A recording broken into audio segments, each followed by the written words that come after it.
Our next topic is complex rational expressions. When I say complex rational expressions, I mean expressions that look kind of like these up here. These are just a few examples, but what they have in common is they actually have rational expressions within rational expressions, if that makes sense. You could consider this whole rational expression to be a numerator and this whole rational expression to be a denominator. And you'll see we have that in each one of these examples, sort of a top and a bottom. But before we deal with these more complicated rational expressions, I just want to deal with fractions. So here's an example, 1 minus 1/3 all over 1 minus 1/5. I want to simplify this and pay attention to the steps. So what we would do first is we'd actually realize that this whole numerator and this whole denominator are in parentheses. So we need to simplify the top and the bottom separately first. The way that we do that is we realize that in order to subtract these two numbers, we need a common denominator. To do this in the top, we need this 1 to have a denominator of 3. So that means we need to multiply by 3 over 3. In the bottom, we need this 1 to have a denominator of 5, meaning we need to multiply by 5 over 5.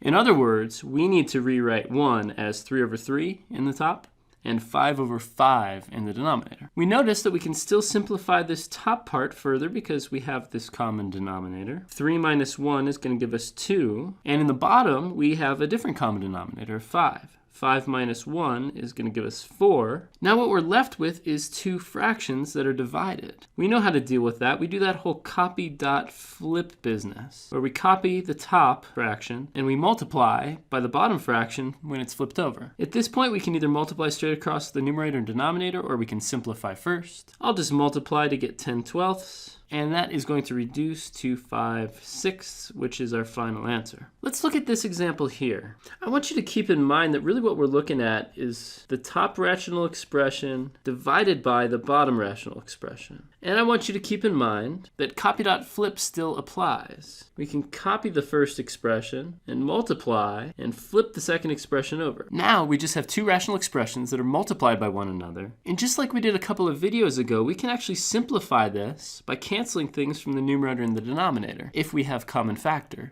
You'll notice that we actually do have common factors here. It's especially evident when you factor this term right here, this difference of squares. Now we can cancel terms from the numerator and the denominator. We can also take a factor of 4 out of both the 4 in the numerator and the 8 in the denominator. Okay, that's getting kind of messy. Let's see what we have left. In the top, we just have 1 times y plus 3. And in the bottom, all we have left is a 2. That's as simple as it gets. Okay, let's do one that's a little bit more complex. Now, in this example, we're going to follow the steps a little bit more like we did with these fractions up here. What we want to do is simplify this top part and simplify this bottom part separately to begin. So if we just look at the top here, how are we going to combine these two rational expressions? Well, they needed a common denominator. In order to get the same denominator, we need to multiply the first term by y and the second term by x. The first term gives us y over y times x. The second term gives us x over y times x. And you'll notice now that you have this sort of common denominator up in the top. That's great. We're going to simplify that in the next step. What we might also do to save paper is to do the same thing in the bottom. So we want to get a common denominator down here. That means multiplying this by x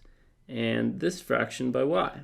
What do we get when we multiply these out? X squared over xy minus y squared over xy. Now the bottom has a common denominator as well. Great, let's just combine the two terms from the top and the two terms from the bottom separately. Here's what we're left with. We have a complex fraction. We have a fraction up here in the top and a fraction down here in the bottom. Keep in mind that what that really means is we're dividing these two rational expressions. And just like with fractions, we can do the copy.flip business. Okay, now the yx term in the denominator is the same thing as the xy factor in the numerator, so we can cancel those. What we're left with is just a y plus x in the top and an x squared minus y squared in the bottom. Now I'm going to leave a little bit more room here because there are a couple more steps. With a different problem, we might be finished, but as it turns out, we're left with this difference of squares here. If we factor the difference of squares, We then notice that a little miracle happened. We have an x plus y term in the denominator and a y plus x factor in the numerator. Those are the same, they're both factors, so we are allowed to cancel them. And we're left only with a factor of 1 in the numerator and an x minus y in the denominator. That is as simple as it gets, so that's going to be our answer. Now this is a very complicated problem and I go through it pretty quickly. So please feel free to rewind, go back to the earlier parts of the video and look through this work again. In fact, this problem is so dense, and we're going to do so many more of these in class, that I think I'm just going to stop the video there. I'll put a couple problems on the worksheet for you, and I'll see you next time.